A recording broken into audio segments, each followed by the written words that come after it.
பிரதமரை அவதூறாக பேசியதாக மல்லிகார்ஜுன கார்கேவுக்கு தேர்தல் ஆணையம் ஒரு நோட்டீஸ் அனுப்பியிருக்கிறது. காங்கிரஸ் தலைவர் மல்லிகார்ஜுன கார்கேவிற்கு தேர்தல் ஆணையம் நோட்டீஸ் அனுப்பியிருக்கக்கூடிய முக்கிய செய்தியை பார்க்கிறோம்.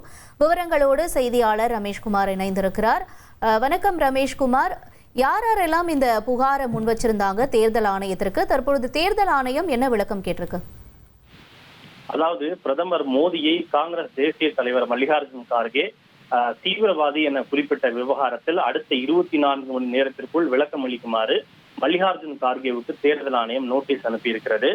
அண்மையில் சென்னைக்கு பிரச்சாரத்திற்கு வந்திருந்த காங்கிரஸ் தேசிய தலைவர் மல்லிகார்ஜுன கார்கே செய்தியாளர்களை சந்தித்து பேசுகின்ற போது சிபிஐ, அமலாக்கத்துறை போன்ற அரசு இயந்திரங்களை தவறாக பயன்படுத்தி பிரதமர் மோடி எதிர்க்கட்சிகளை மிரட்டுவதாக கூறி அவரை தீவிரவாதி என குறிப்பிட்டிருந்தார். ஒரு நாட்டை ஆளக்கூடிய பிரதமரை தீவிரவாதி என குறிப்பிட்டதற்கு பாஜக உள்ளிட்ட அதன் கூட்டணி கட்சிகள் கடுமையாக எதிர்ப்பு தெரிவித்தன. இது தொடர்பாக மத்திய அமைச்சர் நிர்மலா சீதாராமன், நாடாளுமன்ற விவகாரத்துறை அமைச்சர் கிரண் ரிஜிஜு உள்ளிட்ட தலைமையிலான பாஜக குழு தேர்தல் ஆணையரை நேரில் சந்தித்து கார்கேவின் மீது நடவடிக்கை எடுக்க வேண்டும் என்கிற ஒரு புகாரை அளித்திருந்தன. இந்த புகாரை பரிசீலித்த தேர்தல் ஆணையம் மல்லிகார்ஜுன கார்கே அடுத்த 24 மணி நேரத்திற்குள் விளக்கம் அளிக்க வேண்டும் என்று அவருக்கு நோட்டீஸ் அனுப்பியிருக்கிறது.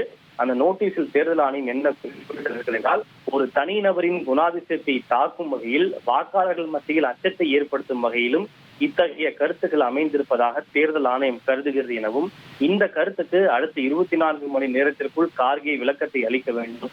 அப்படி அவர் விளக்கம் அளிக்க தவறுகின்ற பட்சத்தில் அவர் மீது தேர்தல் விதிகளின்படி கடும் நடவடிக்கை எடுக்கப்படும் என்று தேர்தல் ஆணையம் அந்த நோட்டீஸில் குறிப்பிட்டிருக்கிறது. இந்த சர்ச்சை எழுந்தவுடன் இது குறித்து விளக்கம் அளித்த மல்லிகார்ஜுன கார்கே அவர்கள் தான் தனிப்பட்ட முறையில் பிரதமர் மோடியை தீவிரவாதி என கூறவில்லை, அரசியல் கட்சிகளை மிரட்டி ஜனநாயகத்தை பலவீனப்படுத்துவதால் அவ்வாறு குறிப்பிட்டதாக விளக்கம் அளித்திருந்தது குறிப்பிடத்தக்கது. உங்களுடைய தகவல்களுக்கு நன்றி ரமேஷ்குமார். இனி செல்லும் இடமெல்லாம் செய்தி. தந்தி டிவியின் வாட்ஸ்அப் சேனலை ஃபாலோ பண்ணினா செல்ல இருக்கும் இடமெல்லாம் செய்தி. இதோ QR கோட் இப்பவே ஸ்கேன் பண்ணுங்க, ஃபாலோ பண்ணுங்க.